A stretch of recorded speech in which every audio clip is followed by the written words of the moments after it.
Assalamualaikum warahmatullahi wabarakatuh. Halo teman-teman, perkenalkan nama saya Andi Adinda Safira Fatima dari kelas M236 dengan NIM 230407500058. Program Studi Pendidikan Guru Sekolah Dasar, Fakultas Ilmu Pendidikan. Nah, pada kesempatan kali ini saya akan menampilkan video pembelajaran tentang bentang alam Indonesia, yang dimana dalam video ini kita akan belajar lebih dalam tentang gunung, sungai, danau, laut, hutan yang ada di Indonesia. Yuk kita simak video pembelajaran berikut ini. Bentang Alam Indonesia, Pembelajaran Ilmu Pengetahuan Sosial kelas 3 SD. Halo teman-teman, selamat datang di petualangan seru mengenal bentang alam Indonesia. Apa sih bentang alam itu? Yuk kita cari tahu bersama. Mungkin dari kalian ada yang bertanya-tanya, apa sih itu bentang alam? Bentang alam adalah bentuk permukaan bumi yang dapat kita lihat dan kita temui setiap hari. Bentang alam ini terbentuk melalui proses alam seperti erosi, gunung meletus, dan lainnya. Jenis-jenis bentang alam. Di Indonesia ada banyak jenis bentang alam yang menarik. Yuk kita lihat satu persatu. Yang pertama ada pegunungan. Pegunungan adalah kumpulan gunung-gunung besar dan kecil yang membentuk bentangan tanah tinggi. Di Indonesia, kita punya banyak pegunungan yang sangat indah, seperti Pegunungan Bukit Barisan di Sumatera, Pegunungan Jayawijaya di Papua, dan Gunung Rinjani di Lombok. Pegunungan ini terbentuk karena pergeseran lempeng bumi atau aktivitas vulkanik. Yang kedua ada laut dan samudra. Indonesia dikelilingi oleh laut dan samudra yang sangat luas. Laut adalah perairan yang lebih dangkal, sedangkan samudra adalah perairan yang sangat luas dan dalam. Laut Indonesia sangat kaya akan keanekaragaman hayati dan memiliki terumbu karang yang indah. Di Indonesia, kita punya Laut Jawa, Laut Sulawesi, dan Samudra Hindia. Yang ketiga ada dataran rendah. Dataran rendah adalah tanah yang terletak di ketinggian yang lebih rendah, biasanya lebih subur dan cocok untuk pertanian. Di Indonesia, kita memiliki banyak dataran rendah seperti di Jawa Tengah, Sumatera, dan Bali. Dataran rendah ini banyak dimanfaatkan untuk bertani dan mendukung kehidupan manusia. Yang keempat ada sungai. Sungai adalah aliran air yang panjang dan mengalir dari hulu ke hilir.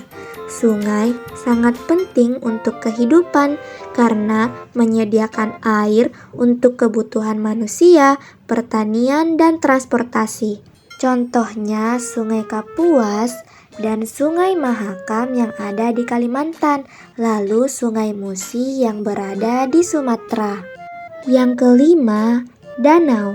Danau adalah genangan air yang lebih besar dan dikelilingi oleh daratan.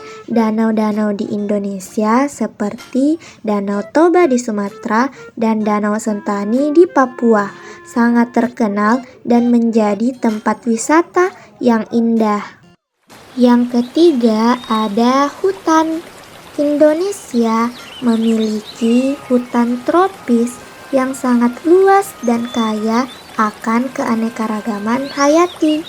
Hutan di Indonesia memberikan rumah bagi banyak spesies tumbuhan dan hewan, seperti orangutan yang berada di Kalimantan, tanaman pakis yang banyak sekali dijumpai di hutan, serta harimau Sumatera yang langka. Selanjutnya, bagaimana sih bentang alam terbentuk? Setiap bentang alam memiliki prosesnya sendiri. Mari kita lihat beberapa contohnya. Pegunungan dan gunung. Pegunungan terbentuk karena pergeseran lempeng bumi atau aktivitas vulkanik. Saat lempeng bumi saling bertabrakan, tanah bisa terangkat dan membentuk gunung dan pegunungan. Selanjutnya ada sungai dan lembah. Sungai mengalir membawa air dari hulu ke hilir dan seringkali menyebabkan terjadinya erosi yang membentuk lembah yang dalam dan tanah yang subur.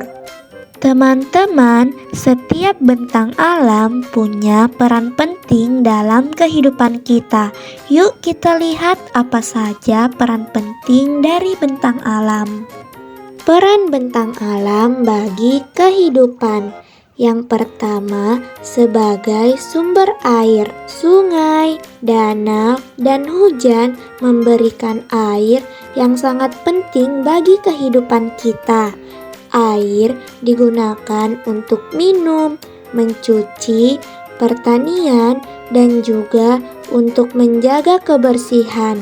Selanjutnya, sebagai tempat hidup flora dan fauna, hutan, laut, dan gunung menyediakan tempat tinggal bagi berbagai macam tumbuhan dan hewan. Menjaga kelestarian bentang alam adalah cara kita menjaga kelangsungan hidup mereka.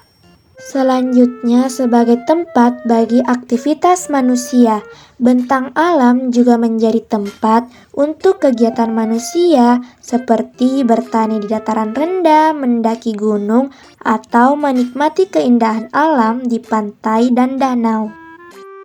Teman-teman, bentang alam adalah harta yang sangat berharga. Kita sebagai manusia harus menjaga kelestariannya agar dapat dimanfaatkan dengan baik oleh generasi mendatang. Caranya dengan tidak merusak hutan, tidak membuang sampah sembarangan, dan menjaga kebersihan sungai serta laut. Nah, sekarang kalian sudah tahu kan tentang bentang alam yang ada di Indonesia? Ingat, bentang alam ini adalah harta yang sangat berharga. Jadi, marilah kita jaga bersama-sama dengan baik. Teman-teman, terima kasih sudah belajar bersama Dina. Sampai jumpa di petualangan dan video berikutnya. Jangan bosan ya. Bye-bye. Sekian dan terima kasih.